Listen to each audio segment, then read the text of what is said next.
because it was kind of hard to make sense of what happened. Because the one thing that we very rarely assume happened is that a player misplayed one of his cards. Yes. Um, We now know what happened. Sorry, you were just expecting me. Okay, so yes, I was. yes, so yes, he just played Utopia Prime. I said in the turn before I was expecting him to play Book of Eclipse first. Yeah. Yeah, the reason behind that is that he couldn't banish any monsters, and Utopia Prime actually banishes the monsters. So Chaos Hunter, while still existing on the field, was stopping Utopia Prime from even activating its effect. He had Book of Eclipse. He should have just played Book of Eclipse. Then Utopia then Prime. Photon Thrasher, blah, blah, blah, blah, yeah, blah, blah, everything blah, that he Utopia did. Prime. He had game. He absolutely had game. Oh, okay. He just didn't play Book of Eclipse. So he did not seem to be very happy with himself. Yeah, he was a little upset, so he wanted to removed himself from the match. He removed himself from the gaming area before Chad would do the same. Yeah.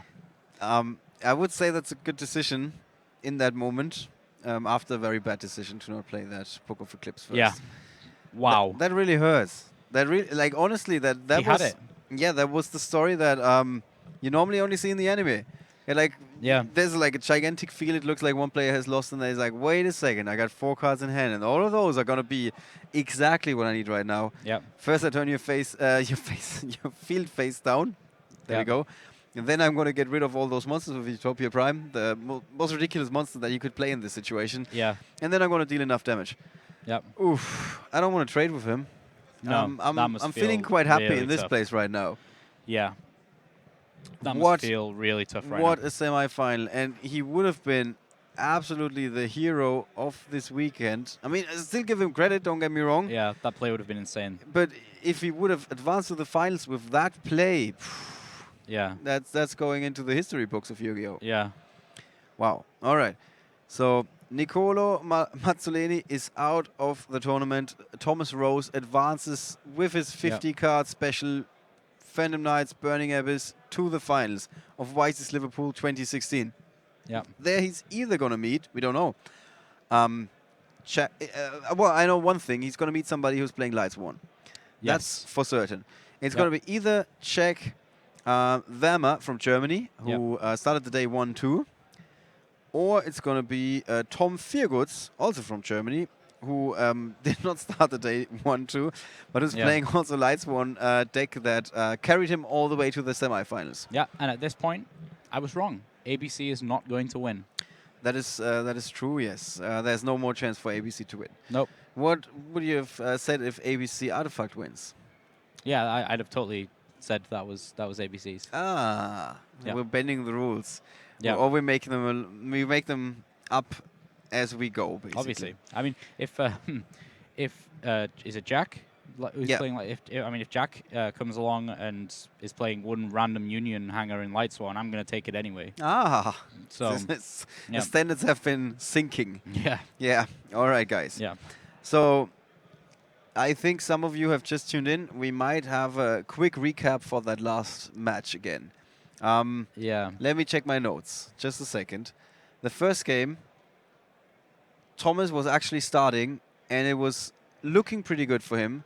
But Artifact Scythe was the one card that really turned things around. Yeah, he played Twin Twisters on his own double Scythe, and then they got played. He was able to make Pleiades that broke Thomas's board, and then kind of went from there, really. With Utopia the Lightning, actually. Interestingly enough, he already won the first game with an Utopia card. Yeah. So that was a strong comeback, of course. Mm-hmm. That was the first game. The second game was a little bit different because Thomas was able to go first, and he was able to summon a Vanity's Fiend on his very first turn. Yeah, and then... Which, of course, then just slowed things down tremendously. This is why we are 50 minutes into the round, so to speak. Both players couldn't really do anything after that because of that monster. And that's basically how that game unfolded from what I wrote down. There was... it was backwards and forwards, kind of him waiting to get Book of Eclipse and never did. He also had a Typhoon to stop a Union Hanger from giving his opponent a chance to really get back into the game. Yeah. So eventually Thomas won that game. Okay, the third game now was going into time. We had 10 minutes at the start of the game. Yeah. It was a bit of a back and forth, it seemed. Yeah, and for a very long time, we thought that Phantom Knights Burning Abyss would win just because of Barbar. Is that correct? Yes, correct, yeah. Yeah, we thought it's going to be all about that burn damage. Yep. All about those maximum of 900 burn that you can do with both players walling up, like protecting their life points at all costs. Yep. And speaking of all costs, at some point Thomas was paying 1,000 for a system down. Yeah. For a system down, which is the best investment you can make normally, because it means you win the game. Yeah, and he went in, did 7,500 attack damage to his opponent's life points. Nicola was on 500 life points. He needed a miracle. Yeah, which in the most literal of ways. Yeah, and as we just said, he did have exactly that. Yes, he had the exact miracle Book of Eclipse. that he needed. Utopia Prime, multiple Dragon Busters. That would have been game. Yeah, would have been enough damage. Those 7,000 would have been wiped out in just a second. Yeah. All right, guys. I hope with that we have been able to set the stage for our grand finale. It's going to be hard to beat that last turn, basically. Yeah, it took a bit long, but if it would have ended in that fairy tale story, oh my. It's going to be Lightsworn versus Phantom Knights Burning Abyss. Not exactly what everybody was predicting at the start of the tournament. Nope. But we're looking forward to it, guys. So after the break, we're going to be back with the finals of YCS Liverpool 2016.